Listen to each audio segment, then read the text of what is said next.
But that's what I was saying. The best advice that I got when I was younger, because I'd get so upset, dude, because like I'd be wanting to go like, I spend all day, Do whatever, harass whatever, shit with my and then friends. then I'm, we just want to go play fucking NCAA or fucking go play Call of Duty or something, and it was just always just something, dude. And so, um, the advice that I got was just choose your battles.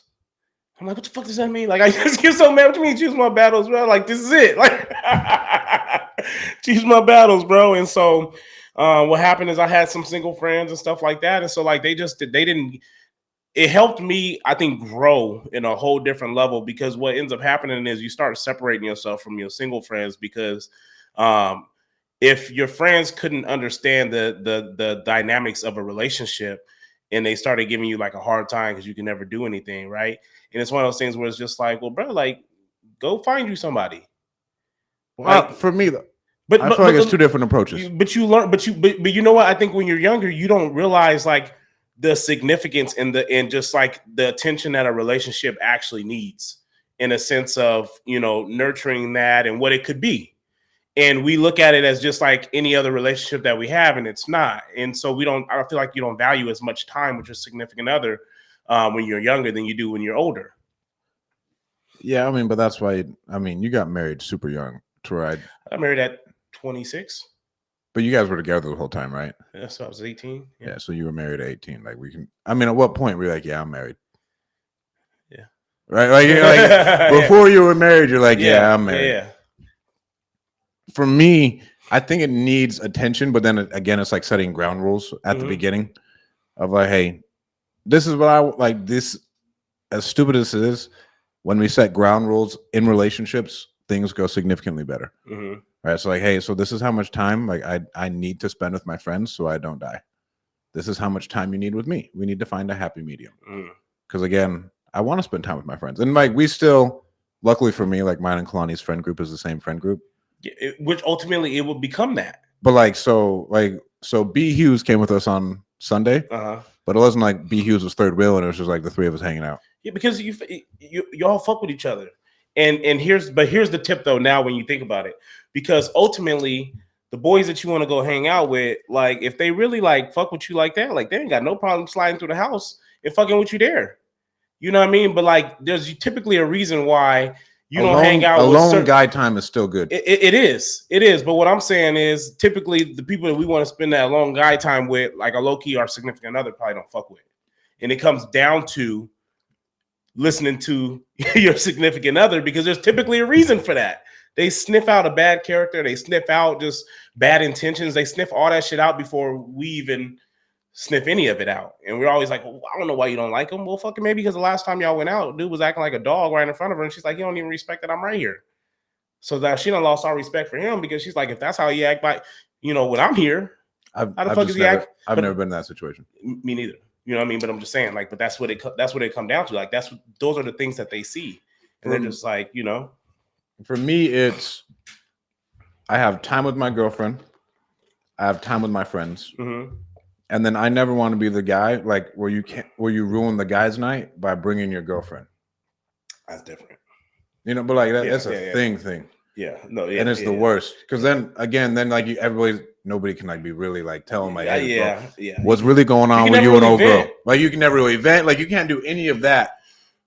We went through that with one of someone I know. I ain't gonna put it kind of out there like that, but whenever we would go somewhere, the individual, like the significant other, would just like roll with us.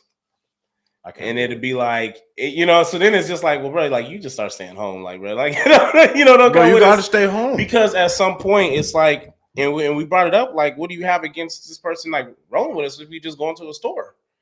And it really was just like, at the end of the day, it helps your relationship to let, like, he's mobbing with some good people, like, you know what I mean, both married, like, we gonna tell him this is the time for him to be able to vent. You know what I mean? Guys don't need a lot, bro. You talking about a trip to 7-Eleven. You know what I mean? We're going to get some shit out on the trip to 7-Eleven, and he's going to be able to get it out. And if he's surrounded by good people, they're going to tell him like, bro, you overreacting. Like that is good, especially when you have good friends in your life. You know what I mean? Like that's just part of being in a relationship. Like you gotta learn how to just give and take, bro. And like this, I don't know if this is a battle that I'm willing to die on a sword for. Like what battles are you fighting that you shouldn't? You know what I mean? And that's why they say like choose your battles, because like sometimes like you just in your feelings and you think it's a battle to pick, and it's like, where does it get you? Like, what do you like? You just want to be told that you were right about it? Like, bro, let that shit go. Like, the biggest advice, like, besides choosing your battles that I can give somebody in a relationship is like, stop trying to worry about being right. Like, who gives a shit? Like, bro, I'll admit I'm wrong. Like, some shit happened. I'm like, you know what? My fault. Yeah, I apologize. Me and Kalani be getting in like, I don't want to say, like some type of like ideological battles about like some stupid house shit. Yeah. And then the other day I had to admit she was right. So we're usually like, we will go head to head and like debate it out and like line. Oh, hell no. But like, it's not a fight, right? But then the other day I was like, fuck yeah, you're right. We get in arguments about like shades of colors and shit. Oh my God. Like pink, bashful, blush. I'm like, it's pink. I'm like, that's pink. She's like, no, it's not pink. It's bashful. And I'm like, but it's pink. I'll die on that hill. I'm like, it's a shade of what? Pink. right? But like, those are our battles, bro. I'll die on that hill. But yeah. Like what she doesn't. One of my sweaters is lavender and she won't call it lavender. I'm not lavender. I mean, it's low key purple. I can take purple, but she calls it like magenta.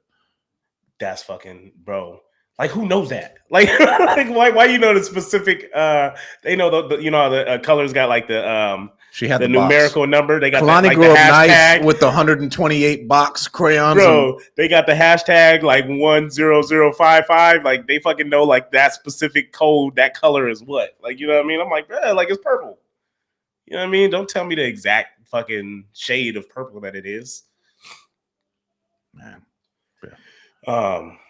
Shit. Yeah, so that was that, man. Significant others is hard, bro. It is. One thing nobody ever says, it's just hard. It's hard, but it's easy at the same time. Like it's hard, but it makes a lot of shit easy.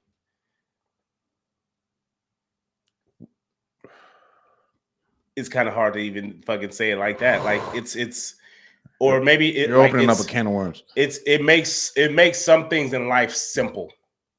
Things in life that shouldn't be, or that we may always feel that can be difficult or hard. Like I said, sometimes I feel like having a good significant other makes that shit simple. I mean, yeah, because you're not always having to explain shit sometimes, because they kind of know you. Yeah, well, they know you. And for me personally, I don't think I'd be able to find anything without my significant other. You know, because they know you. You know what I mean? So it's like they fill those little voids that you have. I'm just talking about like my shoes. Like I don't know where I can't find it, bro. And she knows where it all is. That you think that's not a big deal, bro? Put it there, bro. I don't think she put it there. You probably left it somewhere. You know what I mean? Like that's probably what happened. Like check this. Like, so we're building a new house, right? And so downstairs there's like this closet that's like underneath the stairs, you know, that little audience closet or whatever. The Harry Potter room. My wife was like, hey, I'm just gonna make this like a shoe closet for you. And I was like, okay. And then she was like, because I know you're not gonna carry him upstairs. Oh, is your room upstairs? Our room's upstairs. Yeah, you ain't carrying those upstairs. That was a battle that I'm fixing that now. Because I told her, I'm like, I'm not coming in the door, and the chances of me taking my shoes upstairs, like, it's probably not gonna happen. I'm like, I'm probably ready to sit down by the time I get in the house. You know what I mean? Like, I come in, I take my shoes off at the door, and next thing you know, I got a pile of shoes by the door. You know what I mean? And she's bro. And she feels like I purposely do it. And I'm like, it's not that, like, I can come home, bro, and maybe when I leave to go take the kids to school and I go to the office for a little bit or whatever, and I come back, maybe I had on some sweats or something, whatever, you know what I mean? And I took off my shoes at the door. But then when we had to get ready to go do something else, like it required a different shoe, you know what I mean? So I put that shoe on. Next thing you know, I already got a pair of shoes at the door. And I come home, take that pair of shoes off the next day. You know what I mean? Like it just piles up on me unintentionally. And so she was just like, I'm about to fix this now. We're just going to put this closet right here, right by the garage door. Put your shoes in there. So we have a bunch of my shoes at the front door, but I like them there so I can see, because I can't see. Our closet's so crowded, I can't see my shoes. So I pick out what shoes I want for the day. Huh? So it's her fault. No, it's probably my fault. Your closet is crowded, bro. I got a lot of clothes. That's horrible. I got a lot of. Does she have her own closet, bro?